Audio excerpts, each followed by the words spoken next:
friends with who has commented this a few times, and so I thought that I would do a whispering video on this. I really don't know anything about this. This could be basically anything, but from inference, I know what semiotics are meant to be. I studied semiotics of animation a little bit at university, so I know that a semiotic is basically a synonym for a symbol or something that infers meaning about something else. So I guess these are nuclear symbols, I guess. I don't really know. Anyway,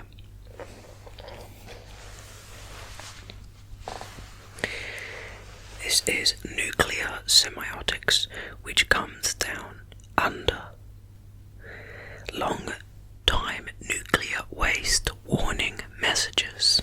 If you have anything you'd like me to whisper about in a whispering Wikipedia video, please leave a comment below, and I would really happily fulfill your request. Now, long-time nuclear waste warning messages are intended to deter human intrusion at nuclear waste repositories in the far future. Within or above the order of magnitude of 10,000 years. Nuclear semiotics is an interdisciplinary field of research first done by the Human Interference Task Force in 1981. A 1993 report from Sandia National Laboratories recommended that any such messages should comprise of 4 levels of increasing complexity. Level 1 should have rudimentary information such as something man-made is here. Level 2 should have cautionary information. Something man-made is here and is dangerous. Level 3 should have basic information that tells what, why, when, where, who, and how. And level 4 should have complex information, highly detailed written records, tables, figures, graphs, maps, and diagrams. The message. The Sandia report aimed to communicate a series of messages non-linguistically to any future visitors to a waste site. It gave the following wording as an example of what those messages should evoke. This place is a message. Any part of a system of messages, pay attention to it. Sending this message was important to us. We considered ourselves to be a powerful culture. This is not a place of honor. No highly esteemed deed is commemorated here. Nothing valued is here. What is here was dangerous and repulsive to us. This message is a warning about danger. The danger is, in particular, location. It increases towards the center. The center of danger is here, of a particular size and shape below us. It's so interesting seeing that they're putting such a specific, universal warning, because they have no idea how long it's going to be, and in the future, like, imagine how society's changed in 3,000 years. Languages could be different.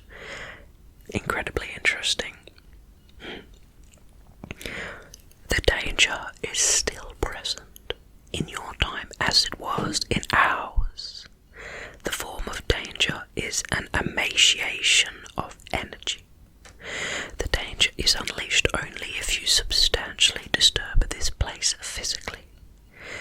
This place is best left shunned and left uninhabited. Danger. Interesting. Let's talk about their written messages. The Waste Isolation Pilot Plant has done extensive research in development of written or pictorial messages to warn future generations. Since today's written languages are unlikely to survive, the research team has considered pictograms and hostile architecture in addition to them. This is fascinating. Texts were proposed to be translated to every UN written language. In 1994, Level 2, 3 and 4 messages in English were translated into French, Spanish, Chinese, Arabic, Russian and Navajo, with plans to continue testing and revising of the original English text and subsequent eventual translation into further languages. Wow. It's fascinating that, when you think about the length of time that the English language has existed for, if there's, someone visiting the site in 9,000 years and it's still dangerous, the likelihood of them speaking English then is minuscule, it's basically impossible, because of the way that language constantly changes and emerges and describes day-to-day realities that are going to be impossible to envision in the future. It's so interesting that they take this so seriously and they really want to future-proof the place. Wow. Conceptual designs for the Waste Isolation Pilot Plant include an information centre at the geometric centre of the site. The building would be an open structure of solid granite or concrete, measuring 40 by 32 by 10 feet, and contain level 4 messages. The plans included a suggestion that the building be designed so as to create a distinctive whistling sound when wind blew through it, drawing attention to itself. What a random thing. Working as part of the Human Interference Task Force in 1981, Vilmos Voigt from Eötvös-Loránd University in Budapest proposed the installation of warning signs in the most important global languages in a concentric pattern around any terminal storage location. As time passed, further signs would be added translating the earlier signs, with the earlier ones remaining in place. Now, physical markers. The Sandia report explored designs for physical markers, which conveyed the concepts of dangerous emanations, shapes that involved bodily harm, and a concept of shunned land that appears destroyed or poisoned. The designs suggested include a landscape of thorns, a mass of many irregularly shaped spikes protruding from the ground in all directions, a field of spikes bursting through a grid, or menacing earthquakes, earthworks, large amounts of earth shaped like lightning bolts emanating from the edges of a square site. The shapes would be striking visibly from the air or from artificial hills constructed around the site. A black hole, rubble landscape and forbidding blocks, a network of hundreds of house-sized blocks, dyed black and arranged in an irregular square grid, suggesting a network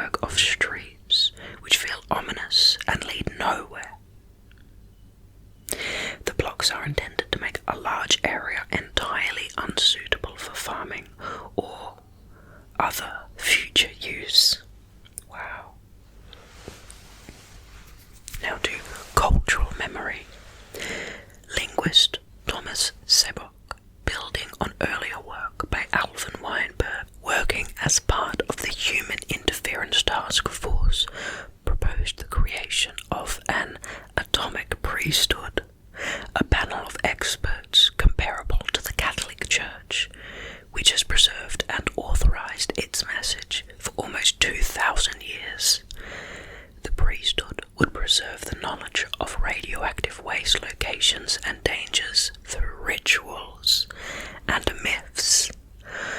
Oh, I love this. This is crazy. So, yeah, I'm really trying to think about how would you instill it in a culture for something like 10,000 years when that amount of time is almost impossible for a human to envision in their mind. If you were, around only 2,000 years ago, how could you make sure that any site that you had is known now in present day to us that it is somewhere that's forbidden like this? And now take that difficulty and multiply it by 5. That's insane to me. Because you can't have a government body or something like that looking after the, the site and telling people not to go there. Because 1,000 years, empires don't last 1,000 years, countries don't last 1,000 years, languages. 5,000 years from now, if one, company or group was in charge of a location, the owners of the location, the peoples of the location would have changed languages, religions, countries, how they live day-to-day lives multiple times over. So I find this, how do you instill something to make sure that it stays and has an impactful and meaningful message throughout time, is a fascinating idea. Wow. French author Francois Bastide and Italian semiotician Pablo Fabri proposed that domestic cats be genetically engineered to change colour in the presence of dangerous levels of radiation. The significance of these radiation cats, or ray cats, would be reinforced through fairy tales and myths. The story being that one should move away from sites where such creatures are encountered, or where domesticated cats begin to exhibit such behaviour. In 2014, musician Emperor X wrote such a song called Don't Change Colour Kitty, designed to be so catchy and annoying that it might be handed down from future generation to generation over a span of 10,000 years. Wow, that was insane. What a weird idea. Perhaps this would be an interesting thing to talk about in the comments. I wonder if you had, any idea or imagine what society would be like in 10,000 years. How would you make sure that one location stayed, somewhere that a society should not move to? It was, you could definitely see the anthropologist influences on the ideas there, with the idea of the shunned, place, and trying to see if they can influence culture to create a certain thing at a certain time. And I definitely think that perhaps that makes logical sense given the history of our species and anthropological study of, previous time. But also, I also don't think we know completely about how humans will act in the future. I feel in the past it's been easier to predict humans' interactions in the future because they've been relatively stable. But of course, since the technological revolution, society has been changing rapidly. How we relate relate to each other and spend time has been altered dramatically. So, who knows what could happen to us in the next few thousand years? Will we communicate via a brain-to-brain interface that lets us communicate more complex ideas that can't be communicated linguistically at a fast speed? What will we do? And circling back to the question, if you knew you were in charge of a nuclear waste plant, how would you go about making sure that people went away forever? Because in your hands are the fate of people in thousands of years who won't know your language, who won't know what you are, who won't know what the place is, because the real estate, the country, the language, the economy is all broken down. They've been conquered and fought, moved sides, genetic and ethnic groups have moved around. How will you make sure that it's not your fault that heaps of people don't die because of them trying to reclaim a certain space? What would you do to that land? Crazy idea. Thank you so much to the wonderful user who suggested I should read this one. Definitely a big change from the normal, but I found it super interesting, and as always I'm down to read about anything. One of the things that I've been finding with this Whispering Wikipedia series is the more you know, the more it's fun to know more. One of the things for me is I found out that with, of course, with all learning curves, there's a difficulty at the start and it becomes more entertaining as you get away from the really harsh learning curve. And if you're young out there, I would also say that that's the same with the learning curve about being a human in functioning society. There are some really tough learning curves, and with learning about anything in general, the more you learn, the more connections you'll make. And one of the neurological main ways that we remember stuff is through connections, because it's physically when one neural axon in your brain lights up connected to another that has that interlinked memory, you're more likely to form and connect new connections based on how, in context, the new information you have received is relative to the old you've received.